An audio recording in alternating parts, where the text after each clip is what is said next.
Today we are talking about niching. We are talking about how you have focused your business in order to connect with your key audience, your actual prospects, the people who are going to buy from you. Before we go any further, please tell me in the comments, what is your niche? I would love to know. Hello, tech troublemaker. Just because you're introverted doesn't mean you can't hit that like button. You're awesome. You are so awesome. I love it. Tell me what your niche is. I would love to know. We're also going to play with some things here. We're checking some things out. So let's pop this guy up here and see. Look at that. I already have it branded. This is from before when I used to go live. So now we know. So that's great to see that it works. Yay. My niche is content creation for beginning content creators. Oh, that's fantastic. Danielle, one niche for one business. Holiday ornaments. Oh, I love that. Let's see if we can, how else I can do this. No, that doesn't do it. I'm just going to do it this way. One niche for one business. I love that. That's great. That's a great point to focus. Today, that's a great point. We have to focus one niche at a time is part of how I think about it. But let's get to that, right? Let's get to this list that I have today. The list, if I sound like I'm a little out of sorts, I ask you to bear with me. As I mentioned, this is the first time I've done this in a little while. From here on out, our plan is to be a little bit more clean and dusted. Today, we're leaning into imperfection and just getting it done. That's our goal here today. Get it done, do the best we can to get it done. Here we go. My question for you is, what is your niche? I'm going to hide that for the moment because we want to talk about 5 reasons that niching really makes sense for introverts specifically. Now, it makes sense for every business owner for a lot of reasons. But we've found that introverts and ambiverts who have an introvert leaning struggle a little bit more to market their businesses, to put their message out there.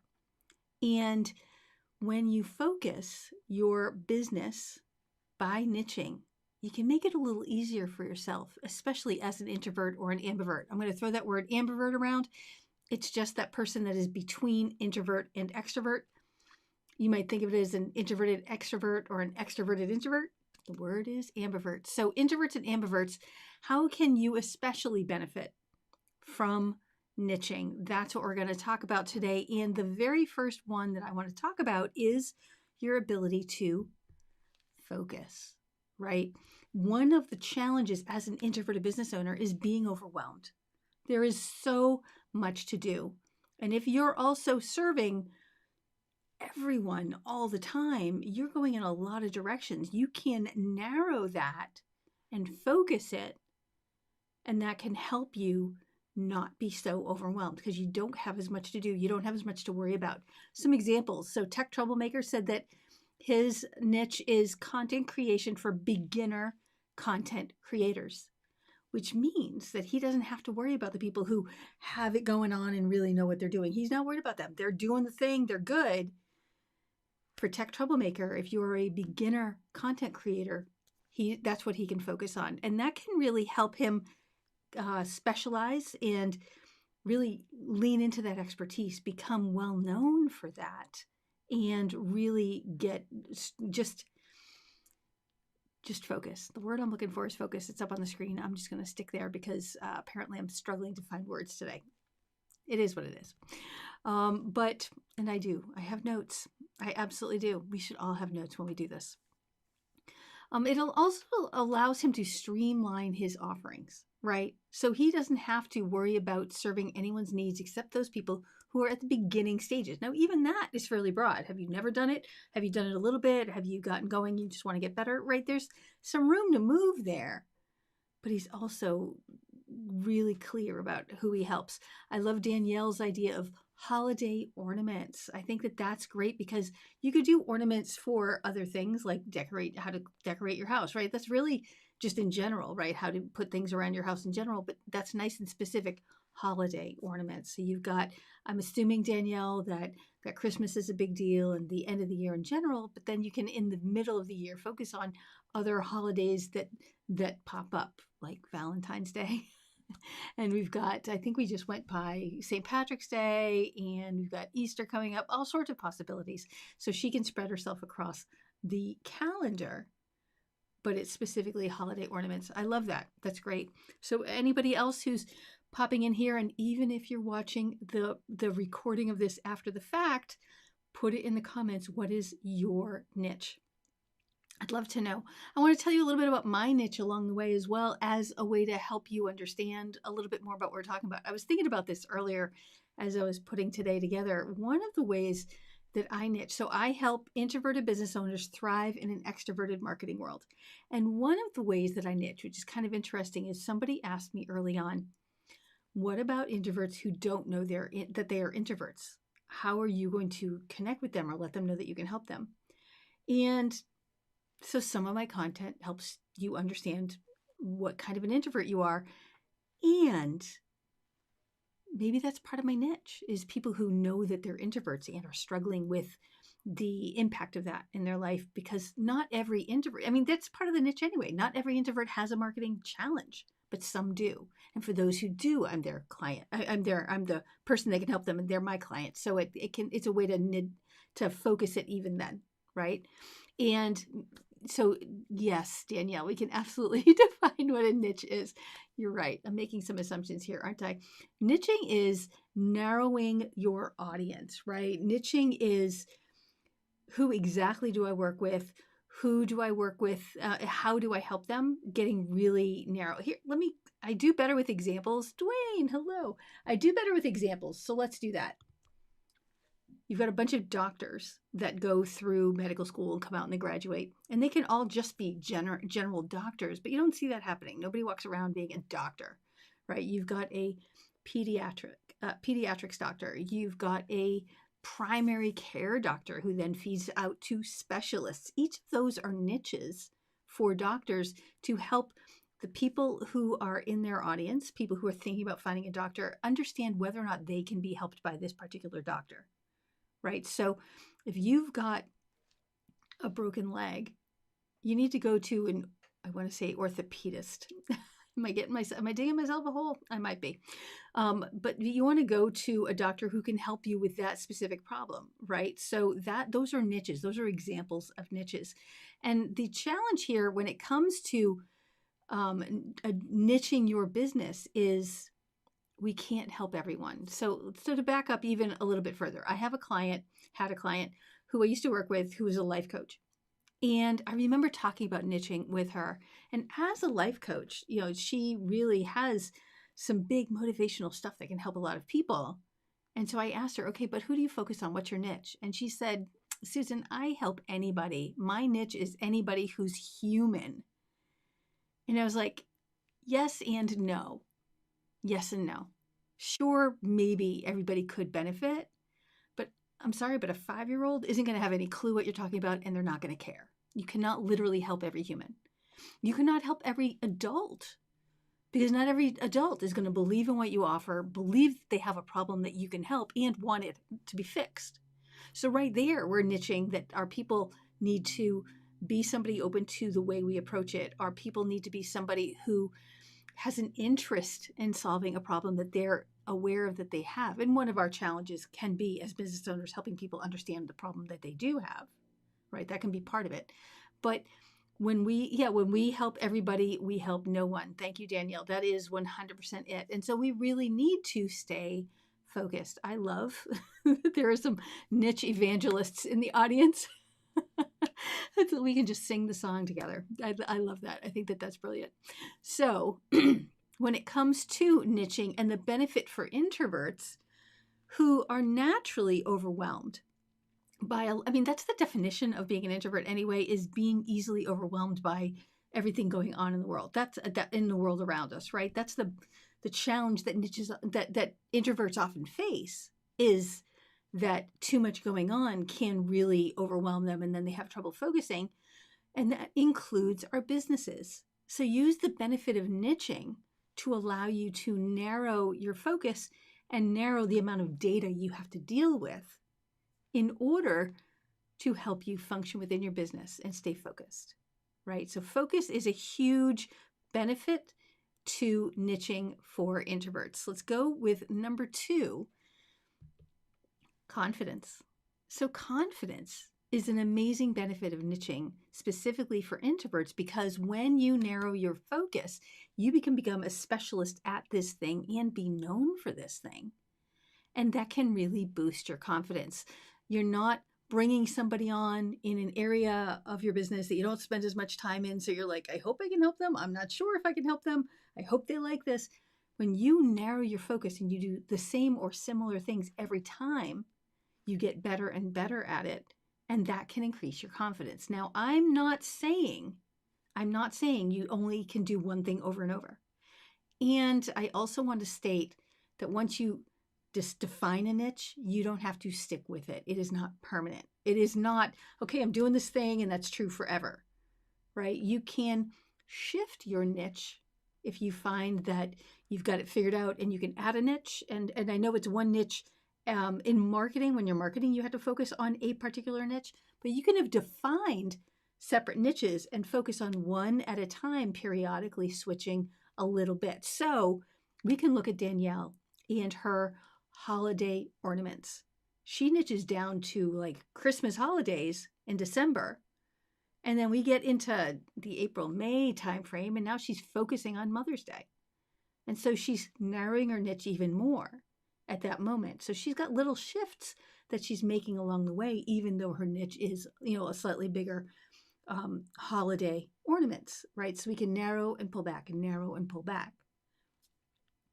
I really like that you're here, Danielle, because that was really helpful to use. Excellent. So reminder, and Dwayne, please do tell us in the comments, what is your niche? Let us know. And I warn you, I might use it as an example. All right, my friends, let's go for the next one. This is number 3. So let's pull confidence down and go with number 3, relationships. Better relationships with your customers, with your prospects. The word I almost put up here was connect or connection. I liked relationships better for this purpose. But basically what we're talking about is you can build better relationships and connect more effectively with the people in your audience, because you're using your niche as a filter. You're only going to talk to the people who have the challenges that you're helping them with. And you can build deeper relationships with them because you get to know them better. One of the things that people worry about when it comes to niching is it too narrow? Am I leaving somebody out? And we just have to keep in mind that, narrow as it may be, you're not narrowing it too much, because there are so many people in this world. There are millions of people in this world. And if you narrow it, you've got to think about how many people you can serve. Can you serve the entire US? I suppose, or even the world, I suppose. But oh my God, let's go back to that word overwhelm. It's a lot. And you're going to have trouble getting to know people, and you're going to have a lot of trouble connecting.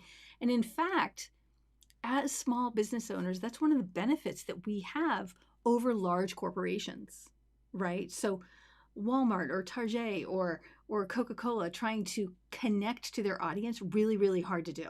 Really hard to get to know their audience very, very well. As a small business owner, you get to know your audience really well, because you're in that position where you've limited it, so you only need to get to know this kind of person. And that can really serve your ability to connect with them and help them know that you understand them. Because when you understand them, you can bring their words back to them, and they start to hear you in their head a little bit, right? Or more to point, they wonder how you got there, right? You say something and they're like, how did you even know that I was thinking that? And it's because you know them so well that you understand what the struggle is in their language. And that's where connection lies. So relationships that we can build are just one reason why narrowing your niche and getting your business focused can really serve not just you, but your audience. And that can be incredibly powerful for your business and for your profit margin. I'm just going to say it, profit margin, and your satisfaction. When you narrow and you build those relationships, and one of the things I know about introverts and ambiverts is that we value relationships. We value that sense of connection. And we're also really picky about who we let in the door that we're willing to build a relationship with. And niching allows you to get really specific about who you're willing to let in the door. And that is, there's some serious joy in that, in terms of liking who you work with, because you understand them, because they understand you, because you get to know them better.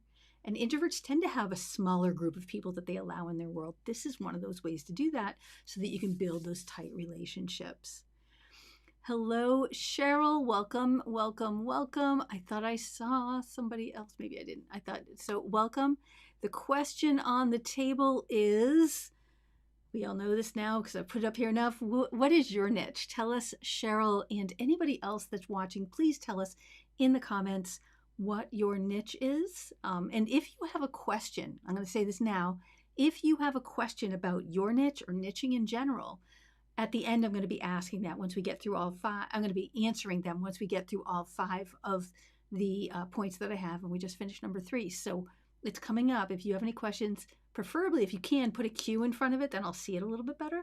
And I will answer any questions you might have about niching. Dwayne, I did ask, like I said, what is your specific niche? Dwayne helps clients with type 2 diabetes find practical ways of lowering blood sugar so that they can lower their medication. And I love that because it's very specific to the type of diabetes, and it is a practical way of lowering their blood sugar, right? So he's narrowing it right there. And there might be some room in there for narrowing as well. You could even focus on people only who struggle with it, or people who are new to diabetes, learning how to manage it, right? There are a couple different ways you could narrow it if you wanted, but I think what you're doing there, Dwayne, is already definitely solid. So I am not meaning to say in any way that you should narrow any further. I'm just putting it out there and using it as an example, because that's what we do around here. All right, so our 4th benefit to introverts and ambiverts when it comes to niching is better networking opportunities. Better networking opportunities. Now, here's what I mean. First and foremost, introverts generally hate networking. I hate networking. I find it really annoying. And I'm talking largely about in-person stuff, although in-person networking, although we network online as well. But here's the thing. When you're going into a networking event, one of the questions, there are a few questions in our heads. One of them is this going to be a waste of time? Another one is, am I going to find somebody related to what I'm offering that I can talk to about it? And then tucked in there is, how am I going to know? How am I going to know that I found somebody who's interested in what I offer in this networking event? How am I going to know that? And when you are narrowed in your niche, when you are really specific about what you offer and who you offer it to and what problem you solve, it's easier to recognize quickly whether the person you're talking to is a prospect or not. So going back to Tech Troublemaker and his niche of helping beginner content creators learn how to make content, he can ask a few questions around what kind of content they're making online and how they're feeling about it, and he knows whether or not they're in the realm of his clients and whether or not they'd be a prospect. So it helps him know what questions to ask. And I wouldn't obviously open with that. You open with the dreaded small talk, get past that, or actually in small talk, ask what somebody does, and even ask another question about what are they doing to market themselves. And suddenly you've got information that you can use to decide whether or not this is somebody to take it deeper, right? And Danielle, I'm totally dancing around this. Danielle says the small talk at networking events is painful. It is so painful. And I am going to do a live on this and probably some pre-recorded content on this as well. Because small talk, while it sucks and is incredibly hard and is painful, is also really helpful. Because small talk is about do I want to talk to this person any further? And they're asking the same question. Are we connected? Not always. It depends on who you're talking about it with. And it depends on who you're in small talk with. And I think not everybody sees what its benefit is, but I find that it can be incredibly helpful for, do I want to continue to talk to this person? Is this going anywhere? I have a choice in that. It's not just up to them. And based on my niche, is this somebody that I want to talk to? So, tech troublemaker, let's stay with the example. Tech troublemaker might be talking to somebody, realize that they're actually very comfortable in their content marketing and really good at it. And he could hang around and have a really good conversation with them about content marketing in general. Or he could be like, okay, this isn't a beginner. I want to go find somebody who's a beginner and talk to them and find, and talking to them, find out more about what they struggle with. Say a few things about who he helps and how he helps them in a way that kind of rings true in their head, and maybe become an expert for that person, or at least begin the journey to being that person for them, because he found them, because he asked questions, because he knew his niche. Tell me if that made sense. I think it makes sense. It's how I operate. And I would love to know if that speaks to you. So we're talking about, if you know your niche really, really well, it can actually help in the otherwise painful networking experience. Because networking, it does suck, but it can be necessary. If it's going to be necessary, what can we do to at least move it in our favor? Know your niche and bring that into the small talk. That's my answer right there. All right, so that's number 4. Cheryl answered the question about what her niche is. I help and guide women to let go of weight in their body, mind, and spirit, so that they can be more. So they can be more than weighing less. Oh, I love that. Thank you, Danielle, for telling me that that made sense. I appreciate that. So I love that, Cheryl, that you not just help them, but guide women, and that's a certain approach that I just want to say is part of your niche.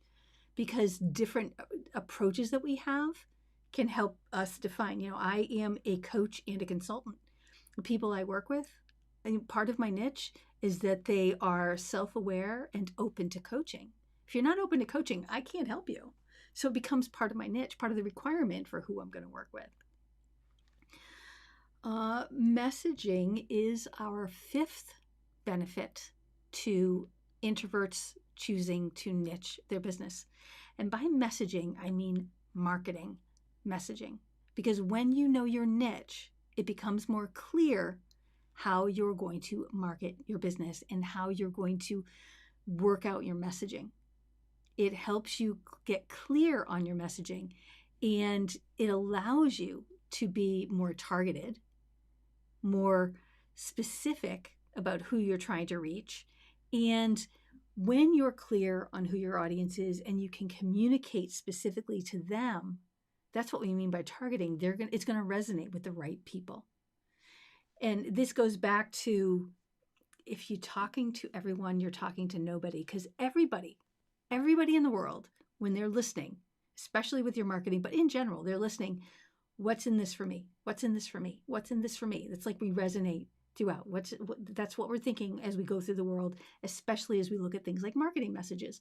And the ability to niche is you letting the right people know what's in what you offer for them specifically.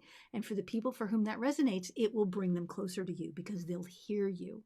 And for anybody for whom that isn't right for them, it's not in it for me, and off they go away. And now you've narrowed your messaging so only the right people hear you.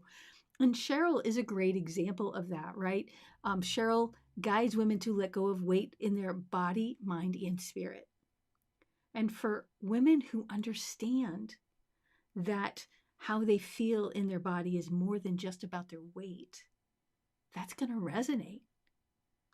And for women who don't get that or don't see it that way, it won't. And now Cheryl has narrowed it to exactly who needs what she has to offer. It's going to be easier for her to communicate what she offers and easier for her to convert them into buying customers because she's got the right ears listening to what she's got to say.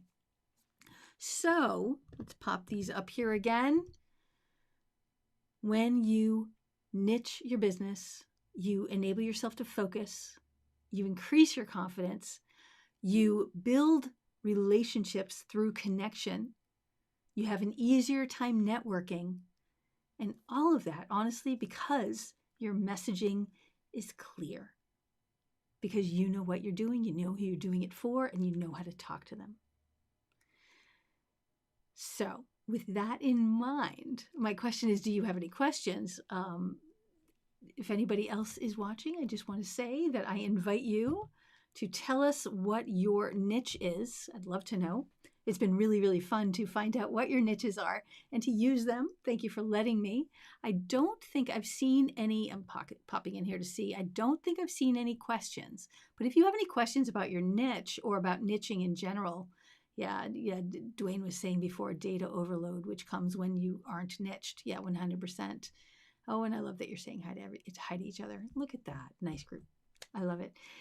So these are the benefits of niching if you're an introvert. Now, niching is a benefit even if you're not an introvert, even if you aren't overwhelmed by serving the entire world, but it can still help you in the success of your business.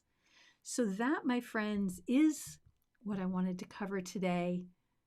There we go. I'm like, there's more buttons. Did I bring anything else up? No, I didn't. I didn't hit the wrong button. I thought I might have hit the wrong button. If you have, I'm looking at my buttons because I have to learn them. If you have any, hold on. There it is. Let's pop this guy back down. If you have any questions about niching, whether you have it now or later in the after you can watch the pre-recording, if you're watching the replay, there's the language, please feel free to pop it in the comments. I would love to see it and answer you and engage. I'm just absolutely thrilled that you all showed up today. Thank you so much. If you haven't yet, please do subscribe. Let's try that again. It takes 2 hits for some reason. There it is. If you haven't yet, please subscribe. Thank you all for liking this and for hanging out and communicating with me and chatting with me. I love it. I'll be having a guest next week and for most of the weeks after that, because this is going to be largely an interview environment, but not always. Every now and then you'll just get me. Thank you for being here and for helping me play with the tech as well. I think it ran as smooth as it should be. I hope that you'll join me again next week. Around noon on Thursday is when I'll always be here, plus or minus. And I hope to see you there. Thank you for being here. I'll talk to you again very soon. Have a wonderful week and weekend that's coming up soon.